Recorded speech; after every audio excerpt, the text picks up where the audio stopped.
সন্ধ্যের পর কাউকে ভুলেও দেবেন না এই সব জিনিস। হবে বিপদ, বাড়বে সংসারে অশান্তি। দান করা বা অন্যকে সাহায্য করা অত্যন্ত ভালো কাজ, কিন্তু এমন কয়েকটি জিনিস আছে যেগুলি কখনোই সন্ধ্যের পর কাউকে দেওয়া উচিত নয়। জেনে নিন সন্ধ্যের পর কোন কোন জিনিস কাউকে দেবেন না। ভারতীয় সংস্কৃতিতে বাস্তুশাস্ত্রের বিশেষ গুরুত্ব রয়েছে।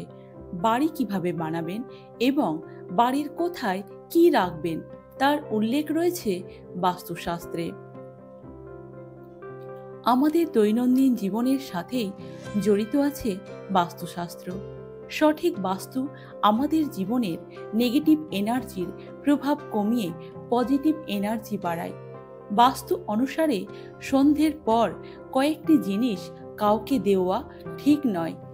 সন্ধ্যের পর এই জিনিসগুলি কাউকে দিলে তার নেগেটিভ এনার্জিকে আকর্ষণ করে।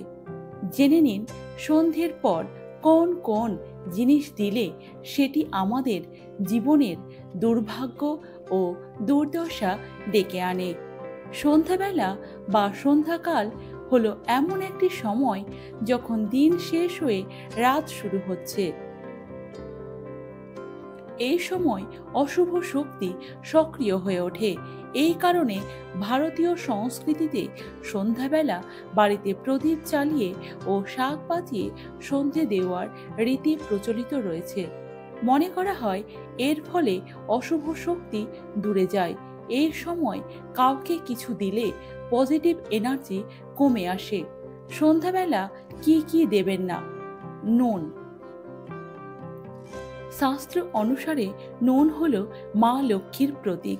সন্ধ্যাবেলায় কাউকে নুন দিলে আপনার সংসার থেকে মা লক্ষ্মী বিদায় নেবেন বলে মনে করা হয়।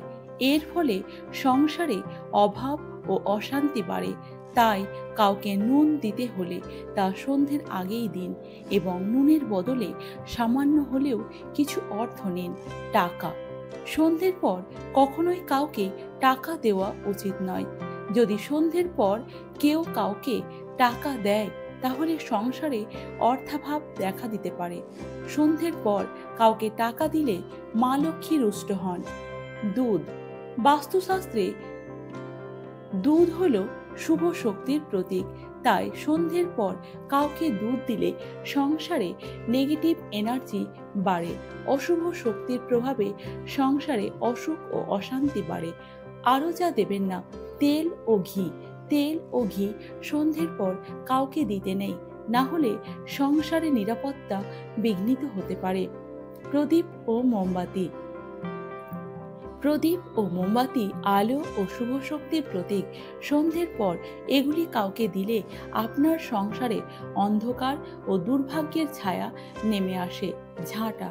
মনে করা হয় ঝাঁটায় মা লক্ষ্মীর বাস, তাই সন্ধ্যের পর কাউকে ঝাঁটা দেবেন না। এর ফলে মা লক্ষ্মী বিদায় নেন এবং সংসারে দারিদ্র্য নেমে আসে।